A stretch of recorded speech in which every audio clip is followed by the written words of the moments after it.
Welcome to episode 4. This week we're in Dublin to talk to Emmett Dunleavy of PerfectPacing.com, who's going to get Bob and I prepared for distances beyond 10k, maybe even a marathon. So Emmett, tell us firstly about your own business, Perfect Pacing. How did that come about and who's it aimed at? So it started about 2.5 years ago. I was coaching a couple of athletes and I decided to try and formalise the process a little bit more. Set up Perfect Pacing with the view to trying to, I suppose, become a full-time coach and make a living from the industry. So January 2014 set it up, and it's just gone from strength to strength from there. I'm coaching about probably 50 to 60 athletes individually now, and I'm working with a couple of clubs and corporate groups as well.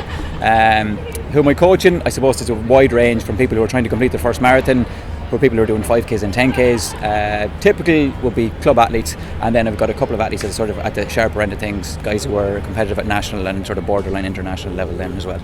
I mean, a lot of people say that Ireland is going through something of a running boom at the moment. Why do you think that is? Actually, funnily enough, I think the recession was probably one of the best things that happened in Ireland, because it got an awful lot of people out of the gyms, got them out into something that they could do on a daily basis that didn't cost a lot of money. Running was at it. Once you have a pair of runners, off you go and head out on the road. And I think the whole thing has just fed on itself over the last couple of years. You've got any amount of road races on the calendar, and it's just become trendy, I think, more than anything. Whereas 15 years ago, 20 years ago, I know when I started off, I'm from Sligo originally, there wasn't a runner for 20 miles around where I lived. Now it's not unusual to see guys out on the road anytime I head home, so it's just become more normalised, I think, over the last couple of years. So obviously with the run gear, we are setting out to learn the various arts and sciences of running. We've done 5Ks, we've done 10Ks, but myself and Bob are now at the stage where we want to start extending into longer distances. So I suppose basically, what's your advice for people who want to extend, and are there things that people should keep in mind? Yeah, so I mean, there's a couple of, I suppose, key principles that are applicable for everybody, from the elite athlete down to somebody who's just starting out in the sport. First and foremost, consistency. And I mean, the best training for a runner is to get out on a regular basis and be consistent. If that's 3 days a week, then do it consistently 3 times a week. If you're somebody who's at a higher level, that might be 6, 7, 8 times a week. But whatever your level is, just be consistent week on week and log in those weeks on weeks, months on months. That's ultimately what makes athletes run better. In terms of volume, how much do you need to be doing? It all depends on how much you can do without breaking down. So for somebody who's starting off and you're only running 3 days a week at the minute, when you're gradually bringing that up, you just slowly move on to 4. You do a couple of months doing 4 days a week, slowly move on to 5, and so on.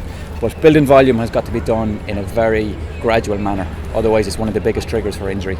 Often when athletes that I'm coaching, they get injured, we look back over their training diaries, and the injuries occur after a period where we've jumped up in volume. So obviously a client comes to you. What are the first things that you look at? So the first thing with nearly every athlete is we do a lactate test or lactate profile with them, something I know you guys have done previously with Colin Griffin and the sports surgery. That just gives me an idea of where the athlete is in terms of their base level of fitness and what we need to work on. It gives you an idea whether they're predominantly fast twitch or slow twitch for a middle distance runner, so it gives you an idea of the profile of the athlete, and then they provide the heart rate zones, which is what I use for coaching the athlete. Most of my coaching is done through the website, so the athlete will upload their training once a week and give me a little bit of feedback. I'll go in, have a look where their heart rates and paces are, and that will provide the basis of the training. And then it's a good tool to actually able to monitor progress of an athlete. As you're getting faster at a specific heart rate, it's an indicator that you're getting fitter. And from there, you judge whether someone, the volume, does someone need to run 2 days a week, 3 days a week? Because often there's confusion, should you take a day on, a day off, and how important rest is. Yeah, rest is ultimately when we actually benefit from the training. So the idea of super compensation, that you do your training, you push your body to a certain level, and then you rest and you let your body absorb the training, and it moves to a new level. How much for each athlete? It depends on where the athlete is coming from. If they're previously doing 3 days a week, then we'll gradually start to move them up to maybe 3, 4, maybe 5 days a week eventually. But increasing the training is very much on a person by person basis. Right, so what are our first steps going to be then in that case? Right, so we've got to see, first of all, is what sort of training you guys are doing on a weekly basis.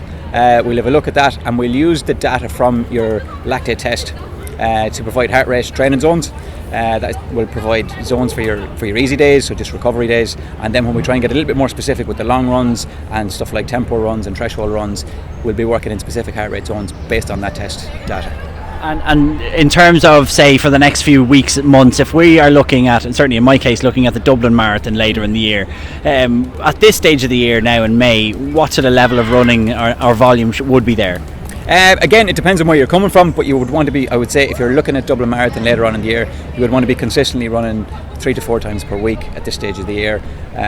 Probably, again, it depends on where you're coming from, but I would say somewhere between 30 to 50 minutes per day with a longer run at the weekend. Ideally, if you were running 4 days a week, you would have one long run, you would have 2 easy recovery runs, and one day where you go a little bit harder, something like a tempo run, it might be a hill session, intervals, whatever it might be. So finally, if people want to get in touch with you to talk about their own training, how do they get in touch? Yep, so if people want to get in touch, it's through perfectpacing.com, so you can send me an email or a message through the website, and I'd be more than happy to give you a little bit of help with your coaching. Thanks for your time. Thank you. That's kilometre 1. Feeling good? Did your supinator land on the outside? I know you said it was your left knee that can give you a bit of problem. You just buying these things. We only came here to get the gait analysis. Like people, when season came in, really